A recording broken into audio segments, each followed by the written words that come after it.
Salam, selamat pagi Bapak Ibu, Saudara-saudari yang terkasih Tuhan kita Yesus Kristus. Pada pagi hari ini sebelum kita beraktivitas, saya mengajak kita semuanya untuk merenungkan kebenaran firman Tuhan. Sebelum itu marilah kita berdoa. Ya Tuhan yang bertata dalam kerajaan surga, kami ucap syukur Tuhan untuk kasih karunia Tuhan dalam kehidupan kami, di mana Tuhan memimpin kami sampai saat ini, itu semua karena kasih karunia Tuhan. Dan kami pada pagi hari ini boleh bangun, itu juga semua karena kasih karunia Tuhan. Ya Tuhan Yesus Kristus, sebelum kami beraktivitas pada pagi hari ini, kami mau mendengarkan kebenaran firman-Mu.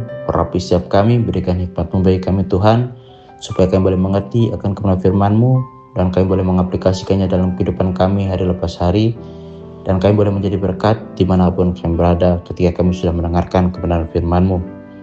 Amin. Bapak Ibu Saudara yang terkasih Tuhan kita Yesus Kristus, bacaan pada pagi hari ini terambil di dalam Yeremia 13 ayat 1 sampai ayat yang ke-11. Tetapi kita berfokus pada ayat yang ke-11. Sebab seperti ikat pinggang melekat pada pinggang seseorang, demikianlah tadinya segenap kaum Israel dan segenap kaum Yehuda meletakkan kepadaku, demikianlah firman Tuhan, supaya mereka itu menjadi umat, menjadi ternama, terpuji dan terhormat bagiku, tetapi mereka tidak mau mendengar. Baik Bapak Ibu Saudara yang terkasih Tuhan kita Yesus Kristus, pada pagi hari ini saya memberikan tema kecil, yaitu melekat penuh berkat. Nabi Yeremia menyampaikan peringatan kepada bangsa Yehuda dengan menggunakan dua perumpamaan, Bapak Ibu Saudara yang terkasih Tuhan, yang berbeda namun mempunyai tujuan yang sama, yaitu jangan bermain-main dengan hak istimewa dan jangan sekali-kali melepaskan diri daripada Allah. Peringatan pertama menggunakan aksi simbolik, yaitu Yeremia membeli ikat pinggang, memakainya dan menjaganya supaya tidak tercelup air. Kemudian ikat pinggang itu dibawa ke sungai Efrat dan disembunyikan di celah-celah batu. Beberapa bulan kemudian ikat pinggang itu diambil dan ternyata telah lapuk dan tidak berguna lagi. Bapak Ibu Saudara yang terkasih oleh Tuhan kita Yesus Kristus, ikat pinggang itu melambangkan bangsa Yehuda yang kudus dan tak bercacat ketika pertama kali dipanggil Allah. Seperti ikat pinggang yang dekat dengan pemakainya melekat pada pinggang segenap bangsa Yehuda. Dulu juga melekat dan dekat dengan Allah, sehingga mereka menjadi umat-Nya yang memuji dan memuliakan nama Allah di hadapan bangsa-bangsa. Yehuda menjadi berarti ketika mereka mengikatkan diri kepada Allah. Namun kini mereka menjadi tercela karena persekongkolan mereka dengan bangsa Asyur. Mereka meminum air dari sungai Efrat dan menjadi penyembah berhala. Kalau kita melihat ayat ke-10, mereka menjadi seperti ikat pinggang yang lapuk dan tidak berguna.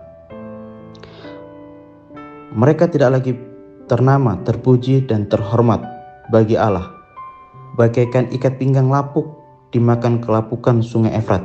Itulah gambaran situasi Yehuda di luar Tuhan. Mereka yang hidup di luar Tuhan tidak akan pernah menghasilkan kebaikan. Kelapukan itu sendiri merupakan akibat sekaligus hukuman Allah kepada Yehuda, yaitu penjajahan Babel yang menyerahkan mereka. Bapak Ibu Saudara yang terkasih oleh Tuhan, ketika kita melekat kepada Tuhan, maka kita akan mendapatkan berkat.